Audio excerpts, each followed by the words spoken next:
ഈശോയുടെ തിരുഹൃദയത്തിന് സ്തുതി. ജൂൺ മാസം ഈശോയുടെ തിരുഹൃദയത്തിനായി പ്രത്യേകം സമർപ്പിക്കപ്പെട്ടിരിക്കുന്ന മാസമാണ്. ജൂൺ 11 തീയതി ഈശോയുടെ തിരുഹൃദയത്തിന്റെ തിരുനാള് നമ്മൾ ആഘോഷിക്കുന്നു. ഈ തിരുനാളിനൊരുക്കമായി 3 ദിവസത്തെ സിംബോസിയം നമ്മൾ നടത്തുകയാണ്. ഇതിൽ 1-ാം ദിവസം തിരുഹൃദയ ഉപാസകനായ ധന്യൻ കദളിക്കാട്ടിൽ മാത്തായിയച്ചനെ കുറിച്ചാണ് നമ്മൾ ചിന്തിക്കുക.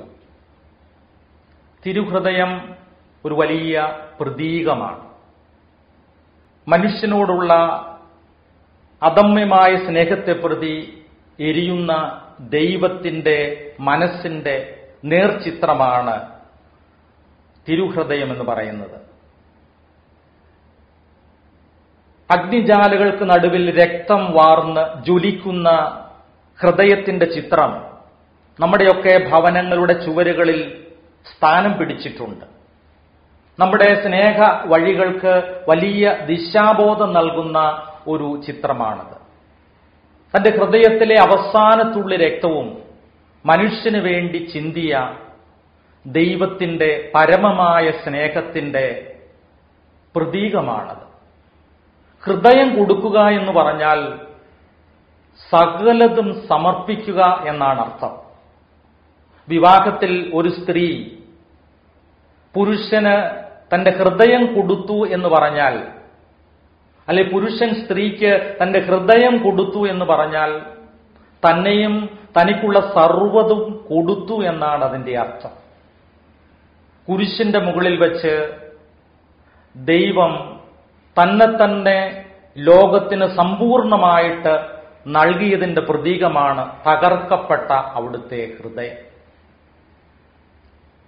ഡൊമിനിക്കൻ സന്യാസിയും തിരുഹൃദയ ഭക്തിയുടെ വലിയ പ്രചാരകനുമായിരുന്ന മൈസ്റ്റർ എക്കാർട്ട് ഇപ്രകാരം എഴുതുകയുണ്ടായി: കുരിശിൽ വച്ച് അവിടുത്തെ ഹൃദയം അഗ്നി പോലെയും ചൂള പോലെയും കത്തിജ്വലിക്കുകയും എല്ലാ വശത്തേക്കും തീജ്വാലകൾ പുറപ്പെടുത്തുകയും ചെയ്തു. ലോകത്തിന് മുഴുവനും വേണ്ടിയുള്ള സ്നേഹാഗ്നി കൊണ്ട് അവിടുന്ന് കുരിശിൽ കത്തിജ്വലിച്ചത് അങ്ങനെയായിരുന്നു. ഫ്രാൻസിലെ പാർലമോണിയായി വിസിറ്റേഷൻ സന്യാസിനി ആയിരുന്ന വിശുദ്ധ മാർഗരറ്റ് മേരി അലക്കോക്കിന് 1673 ഡിസംബർ 27 മുതൽ 1675 വരെ ഈശോ പ്രത്യക്ഷപ്പെട്ട് തന്റെ തിരുഹൃദയത്തെക്കുറിച്ചുള്ള രഹസ്യങ്ങൾ വെളിപ്പെടുത്തി കൊടുത്തതായി പുണ്യവതിയുടെ ജീവചരിത്രത്തിൽ നമ്മൾ വായിക്കുന്നുണ്ട്. പരിശുദ്ധ കുർബാനയുടെ ഒരു തിരുനാൾ ദിവസം തന്റെ തിരുഹൃദയം ചൂണ്ടിക്കാണിച്ചുകൊണ്ട് ഈശോ വിശുദ്ധ മാർഗരറ്റ് മേരി അലക്കോക്കിനോട് പറഞ്ഞു: മനുഷ്യ മക്കളോടുള്ള എന്റെ വലിയ സ്നേഹത്താൽ ജ്വലിക്കുന്ന ഹൃദയം നീ കാണുക. ഞാൻ എത്രമാത്രം ഈ ലോകത്തെ സ്നേഹിക്കുന്നുവെന്ന് നീ ലോകത്തോട് മുഴുവനും വിളിച്ചു പറയുക. ഈശോയുടെ ഹൃദയത്തോട് വളരെ ചേർന്ന് നിന്നിരുന്ന അവിടുത്തെ പ്രിയപ്പെട്ട ശിഷ്യനായിരുന്നു വിശുദ്ധ യോഹന്നാൻ. അന്ത്യത്താഴവേളയിൽ ഈശോയുടെ ഹൃദയത്തോട് ചേർന്ന് കിടന്ന് അവിടുത്തെ ഹൃദയ സ്പന്ദനങ്ങൾ അടുത്തറിഞ്ഞ യോഹന്നാൻ ഒരു കാര്യം മനസ്സിലായി: തന്നെ ഒറ്റിക്കൊടുത്തവനെ പോലും ചേർത്തു നിർത്തുന്ന വലിയ സ്നേഹത്തിന്റെ ഉടമയാണ് ഈശോ എന്ന്. ഈശോയുടെ കുരിശിന്റെ സമീപത്ത് നിന്ന യോഹന്നാൻ പടയാളികൾ ഒരുവൻ കുന്തം കൊണ്ട് അവിടുത്തെ പാർശ്വത്തിൽ കുത്തുന്നതും അവിടെ നിന്ന് ജലവും രക്തവും ഒഴുകുന്നത് കണ്ട് സാക്ഷ്യപ്പെടുത്തുന്നത് സുവിശേഷത്തിൽ നമ്മൾ വായിക്കുന്നു. അപ്പോഴും യോഹന്നാന് ഒരു കാര്യം മനസ്സിലായി: ഈശോയുടെ ഹൃദയത്തിൽ കയ്പും പ്രതികാരവുമല്ല, മറിച്ച് സ്നേഹവും കരുണയുമാണ് നിറഞ്ഞു നിന്നത് എന്ന്. മറ്റ് ശിഷ്യന്മാരോടൊപ്പം ഉത്ഥിതനായ ഈശോയുടെ ദർശനമുണ്ടാവുകയും സംശയിക്കുന്ന തോമായെ ഉത്ഥിതനായ ഈശോ തന്റെ മാറിടം കാണിക്കുകയും ചെയ്തപ്പോൾ യോഹന്നാന് മറ്റൊരു കാര്യം ബോധ്യമായി. ഉത്ഥാനത്തിന് പോലും ഈശോയുടെ മാറിടത്തിലെ മുറിവിനെ കരിച്ചു കളയാൻ സാധിച്ചില്ല. കാരണം അനേകരുടെ മുറിവിനെ സൗഖ്യപ്പെടുത്തുവാൻ വേണ്ടിയിട്ടാണ് ഈശോ തന്റെ മാറിടത്തിൽ മുറിവേറ്റത് എന്ന്. അതുകൊണ്ട് യോഹന്നാൻ തന്റെ ലേഖനത്തിൽ ഇപ്രകാരം കുറിച്ചു വെച്ചു: ദൈവം സ്നേഹമാണ്, എല്ലാ കയ്പുകളെയും മധുരമാക്കുന്ന സ്നേഹം, എല്ലാ കണ്ണീരും ഒപ്പുന്ന സ്നേഹം, എല്ലാ വേദനകളെയും ശമിപ്പിക്കുന്ന സ്നേഹം, എല്ലാ മുറിവുകളെയും സൗഖ്യമാക്കുന്ന സ്നേഹം, ഈ ലോകത്തെ മുഴുവനും കീഴ്മേൽ മറിക്കുന്ന സ്നേഹം, ശത്രുവിനെ പോലും നെഞ്ചോട് ചേർത്ത് നിർത്തുന്ന സ്നേഹം, 1 മൈൽ പോകാൻ നിർബന്ധിക്കുന്നവന്റെ കൂടെ 2 മൈൽ ദൂരം സഞ്ചരിക്കുന്ന സ്നേഹം, ഒരു കരണത്തടിക്കുന്നവന് മറ്റേ ചെകിട് കൂടി കാണിച്ചു കൊടുക്കുന്ന സ്നേഹം, വ്യവഹരിച്ച് ഉടുപ്പ് സ്വന്തമാക്കാൻ ആഗ്രഹിക്കുന്നവന് മേലങ്കി കൂടി ഊരിക്കൊടുക്കുന്ന സ്നേഹം,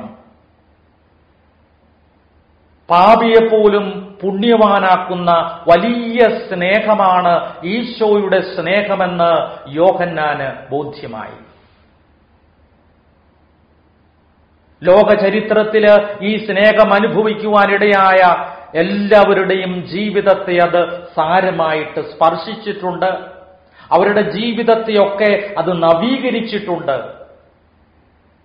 ക്രിസ്ത്യാനികളെ ഉന്മൂലനം ചെയ്യുവാൻ വേണ്ടി ഇറങ്ങി പുറപ്പെട്ട സൗൾ ആ സ്നേഹത്തിൽ നിറഞ്ഞപ്പോൾ ഒരു പുതിയ മനുഷ്യനായിട്ട് മാറി. റോമാക്കാർക്ക് എഴുതിയ ലേഖനം 8-ാമത്തെ അധ്യായം 35-ാമത്തെ വചനത്തിൽ പൗലോസ്ലീഹ ഇപ്രകാരം എഴുതുന്നു: ക്രിസ്തുവിന്റെ സ്നേഹത്തിൽ നിന്ന് ആരെന്നെ വേർപെടുത്തും? ക്ലേശമോ, സഹനമോ, നഗ്നതയോ, ആപത്തോ, വാളോ? ഈശോയുടെ വലിയ സ്നേഹം ഹൃദയത്തിൽ ഏറ്റുവാങ്ങിയ വലിയ തിരുഹൃദയ ഭക്തനായിരുന്നു നമ്മുടെ ഇടയിൽ ജീവിച്ച് മൺമറഞ്ഞ ധന്യൻ കദളിക്കാട്ടിൽ മത്തായി അച്ഛൻ. ഈശോയുടെ തിരുഹൃദയത്തിന്റെ ഈ നിതാന്ത സ്നേഹത്തിലേക്ക് അനേകം ആത്മാക്കളെ അടുപ്പിക്കുവാൻ വേണ്ടി വലിയ പരിശ്രമം ചെയ്തയാളാണ് കദളിക്കാട്ടിൽ അച്ഛൻ. ഈശോയുടെ രക്ഷയിലേക്ക് അനേകരെ കൊണ്ടുവരുവാൻ അച്ഛൻ കണ്ടെത്തിയ കുറുക്കുവഴിയായിരുന്നു തിരുഹൃദയ ഭക്തി. വിശുദ്ധ ആഗസ്തീനോസ് ഇപ്രകാരം പറയുന്നുണ്ട്: പ്രവേശനം സാധ്യമാണ്, ക്രിസ്തുവാണ് വാതിൽ. കുന്തത്താൽ അവിടുത്തെ പാർശ്വം തുറക്കപ്പെട്ടപ്പോൾ നിന്റെ പ്രവേശനം അതുവഴി സാധ്യമായിരിക്കുന്നു.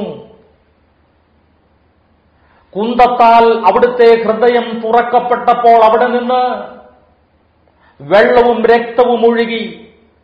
ആ ജലത്തിലാണ് നിന്റെ വിശുദ്ധീകരണം, ആ രക്തത്തിലാണ് നിന്റെ രക്ഷ. എല്ലാ മനുഷ്യരുടെയും പാപങ്ങളെ ഉന്മൂലനം ചെയ്യുന്ന തിരുഹൃദയത്തിലെ ആ വലിയ സ്നേഹത്തിലേക്ക് അനേകം ആത്മാക്കളെ കൊണ്ടുവരുവാനായിട്ട് സാധിച്ചു എന്നതാണ് കദളിക്കാട്ടിൽ മത്തായി അച്ഛന്റെ പ്രേഷിത പ്രവർത്തനത്തിന്റെ വിജയം. ഞാൻ ശാന്തശീലനും വിനീത ഹൃദയനുമാകയാൽ നിങ്ങൾ എന്നിൽ നിന്ന് പഠിക്കുമെന്ന ഈശോയുടെ വചനമനുസരിച്ച് തിരുഹൃദയത്തിന്റെ മറ്റൊരു പതിപ്പായിട്ട് ജീവിക്കുവാൻ ജീവിതത്തിൽ മുഴുവനും പരിശ്രമിച്ച വ്യക്തിയായിരുന്നു കദളിക്കാട്ടിൽ മത്തായി അച്ഛൻ. നീറുന്ന പ്രശ്നങ്ങളുമായിട്ട് തന്നെ സമീപിച്ച അനേവധി ആളുകളുടെ ദുഃഖങ്ങളും വേദനകളും കാണുവാനും കേൾക്കുവാനും തന്റെ കാതും കണ്ണും മനസ്സും ഹൃദയവും ഒരുമിച്ച് അദ്ദേഹം തുറന്നുവച്ചു. അവരുടെ വേദനകൾ ശമിപ്പിക്കുവാൻ വാക്കുകൾ കൊണ്ട് മാത്രമല്ല, തന്റെ ജീവിതം തന്നെ ഒഴിഞ്ഞുവെക്കുവാൻ അദ്ദേഹത്തിന് സാധിച്ചു. അങ്ങനെ തിരുഹൃദയത്തിന്റെ ദാസനായിട്ട് ജീവിതം മുഴുവനും ജീവിച്ചു തീർക്കുവാൻ ആ ധന്യാത്മാവിന് സാധിച്ചു. അദ്ദേഹത്തിന്റെ കത്തുകളൊക്കെ ആരംഭിച്ചിരുന്നത് ഈശോയുടെ തിരുഹൃദയത്തിന് സ്തുതി ഉണ്ടായിരിക്കട്ടെ എന്ന പ്രാർത്ഥനയോടെയാണെങ്കിൽ ആ കത്തുകളെല്ലാം അവസാനിച്ചിരുന്നത് തിരുഹൃദയദാസൻ എന്ന് രേഖപ്പെടുത്തിക്കൊണ്ടാണ്. ഈശോയുടെ തിരുഹൃദയത്തെ തന്റെ സൃഷ്ടാവും രക്ഷിതാവും ദിവ്യ മണവാളനുമായിട്ട് കദളിക്കാട്ടിൽ മത്തായി അച്ഛൻ മനസ്സാ വരിച്ചു. സഭാവസ്ത്രം സ്വീകരിക്കുവാൻ പോകുന്ന സഹോദരിമാർക്കുള്ള ഒരു കത്തിൽ അദ്ദേഹം ഇപ്രകാരം എഴുതുകയുണ്ടായി: നിങ്ങൾ ആഗ്രഹിക്കേണ്ടത് എളിമയും ശാന്തഗുണവുമുള്ള ഈശോയുടെ തിരുഹൃദയത്തിന്റെ മണവാട്ടികളാകുവാൻ വേണ്ടിയിട്ടാണ്. അതിനായി തൊഴുക്കൂട് മുതൽ ഗാഗുൽത്ത വരെ ഈശോ കാണിച്ചു തന്ന് പഠിപ്പിച്ചിട്ടുള്ള സ്നേഹത്തിന്റെ പാഠം നിങ്ങൾ നന്നായി അഭ്യസിച്ചുകൊള്ളണം. താൻ സ്ഥാപിച്ച സന്യാസ സഭാംഗങ്ങൾ തിരുഹൃദയ ഭക്തരും തിരുഹൃദയത്തിന്റെ സവിശേഷമായ ശാന്ത ഗുണങ്ങളും വിനീത ഹൃദയവുമുള്ളവരായി തീരണമെന്ന് അദ്ദേഹത്തിന് വലിയ നിർബന്ധമുണ്ടായിരുന്നു. തിരുഹൃദയ ഭക്തി നാമമാത്രമായിരുന്ന ഒരു കാലത്ത് കുടുംബങ്ങളിൽ തിരുഹൃദയ പ്രതിഷ്ഠ നടത്താനും പള്ളിയിലും കുടുംബങ്ങളിലും തിരുഹൃദയ കൊന്ത ചെല്ലാനും അദ്ദേഹം പ്രോത്സാഹനവും അതിനുവേണ്ടി എല്ലാ ഒത്താശകളും നൽകുകയുണ്ടായി. മാസാദ്യ വെള്ളിയാഴ്ച തോറും കുമ്പസാരിച്ച് ദിവികാരുണ്യം സ്വീകരിച്ച് തിരുഹൃദയ സ്തുതിക്കായി കാഴ്ചവെക്കുന്നവരുടെ എണ്ണം അച്ഛന്റെ ഇടവകയിലും സമീപ ഇടവകകളിലുമൊക്കെ വളരെയേറെ വർദ്ധിച്ചു വരുവാൻ തുടങ്ങി. അങ്ങനെ ഈശോയുടെ സമാധാന വാഴ്ച മനുഷ്യ ഹൃദയങ്ങളിൽ രൂഢമൂലമാക്കുവാനുള്ള അച്ഛന്റെ ശ്രമങ്ങൾ ഒരു പരിധിവരെ വിജയിക്കുന്നത് നമ്മൾ കാണുകയാണ്. പ്രിയപ്പെട്ട സഹോദരരെ, തിരുഹൃദയത്തിന്റെ തിരുനാള് നമ്മൾ കൊണ്ടാടുന്ന ഈ അവസരത്തിൽ ഈശോയുടെ തിരുഹൃദയത്തിന്റെ ഈ ശാന്തതയും എളിമയും സ്നേഹവായ്പും നമ്മുടെ ഹൃദയങ്ങളിൽ ആഴപ്പെടുവാനും ഈശോയുടെ തിരുഹൃദയത്തിന്റെ വലിയ ഭക്തരായിട്ട് മാറുവാനും ഈ ഭക്തി മറ്റുള്ളവരിലേക്ക് കൂടി പ്രചരിപ്പിക്കുവാനും ഈശോയുടെ തിരുഹൃദയത്തിന്റെ കരുണാർദ്രമായ സ്നേഹം അനേകം പാപികളുടെ ഹൃദയങ്ങളിലേക്ക് കടന്നു ചെല്ലുവാനും അവരീശോയുടെ രക്ഷയെ സ്വീകരിക്കുവാനും ഇടയാകുന്നതിനു വേണ്ടി നമുക്ക് ആത്മാർത്ഥമായിട്ട് പ്രാർത്ഥിക്കാം. ഈശോയുടെ തിരുഹൃദയത്തിന്റെ എല്ലാ നന്മകളും നിങ്ങൾക്ക് ആശംസിക്കുന്നു.